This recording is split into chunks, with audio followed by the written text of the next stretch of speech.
আল্লাহর ভয়। কুদৃষ্টি থেকে বেঁচে থাকার সবচেয়ে কার্যকর উপায় হল আল্লাহর ভয়ভীতি। কেননা মানুষের মধ্যে আল্লাহর ভয়ভীতি কম থাকার কারণে তারা গায়রে মাহরামের দিকে দৃষ্টিপাত করে। কুদৃষ্টি থেকে বেঁচে থাকার সবচেয়ে কার্যকর উপায় হল নারীদের কোলাহল থেকে যথাসাধ্য নিবৃত থাকা, নারীদের আবাসস্থল থেকে দূরে থাকা, যথাসাধ্য নারীদের লোকালয়ে উপস্থিত না হওয়া। যেখানে নারীদের আসা যাওয়া বেশি সেখানে দৃষ্টি অবনত রাখা দুষ্কর হয়ে যায়। এজন্যই রাসূল বলেন, নারীদের সমাবেশ থেকে দূরে থেকো।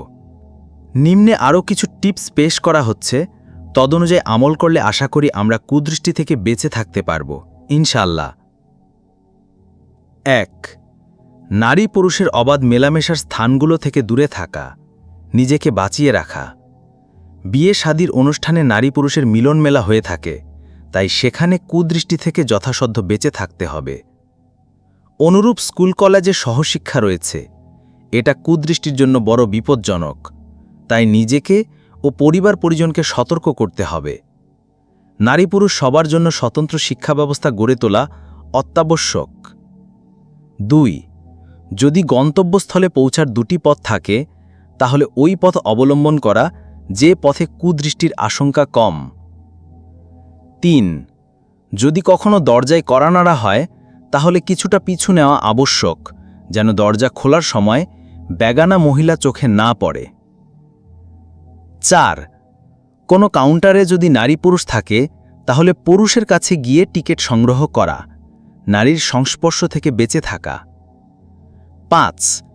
সফরকালীন এদিক ওদিক দৃষ্টিপাত না করা, এতে কুদৃষ্টির সম্ভাবনা বেশি। ৬. ঘরে প্রবেশ করার সময় একটু গলা খাকরি দিয়ে ইঙ্গিত দেওয়া, যাতে গায়রে মাহরাম মহিলারা সরে যায়। যৌথ পরিবারগুলোতে এ বিষয়টি অবশ্যই লক্ষণীয়, বিশেষ করে যেখানে ভাইয়েরা সবাই একসাথে বসবাস করে, সেখানে এটা খুবই গুরুত্বপূর্ণ একটা আদব। ৭.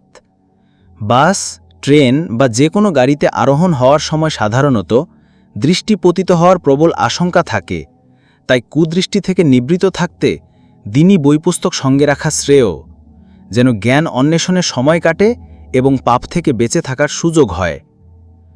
৮. রাস্তাঘাটে চলাচলের সময় খুবই সতর্কতা অবলম্বন করতে হবে, যেন কুদৃষ্টি পড়ে না যায়। ৯. বাইতুল্লাহর আশেপাশে তাওয়াফ করার সময় নিজের পায়ে দৃষ্টি রেখে চক্কর দেওয়া উচিত, যাতে গায়রে মাহরামের দিকে নজর না পড়ে। ১০.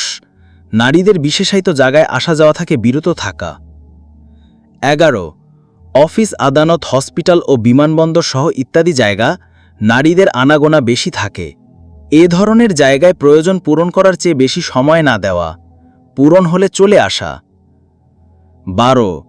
রাস্তাঘাট ও সড়কে বড় বড় ব্যানার ঝুলিয়ে রাখা হয়, যেখানে সাধারণত মেয়েদের চিত্তাকর্ষক ছবি থাকে, তাই নিজেকে আগে থেকে বিরত রাখা।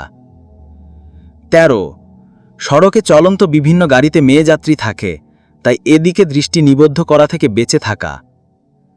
১৪. বিনোদনের উদ্দেশ্যে নারীদের লোকালয়ে সফর না করা, কেননা এতে কুদৃষ্টির সম্ভাবনা বেশি। ১৫. ইহুদি খ্রিস্টানের দেশে সফর করলে নিজেকে খুবই নিয়ন্ত্রণ রাখতে হবে, কারণ তারা গ্রীষ্মকালে প্রায় নগ্ন হয়ে যায়, আর শীতকালে কাপড় চোপড় পরিধান করলেও পুরুষদের সাদৃশ্য অবলম্বন করে থাকে। পুরুষের ন্যায় তারাও শার্ট, কোট, প্যান্ট ইত্যাদি পরিধান করে থাকে, তাই নারী পুরুষ পরখ করা দুষ্কর হয়ে যায়। এহেন মুহূর্তে নিজের দৃষ্টি অবনত না রাখলে পাপাচারে লিপ্ত থেকে হবে। আল্লাহ তাআলা হেফাজত করুক। ১৬.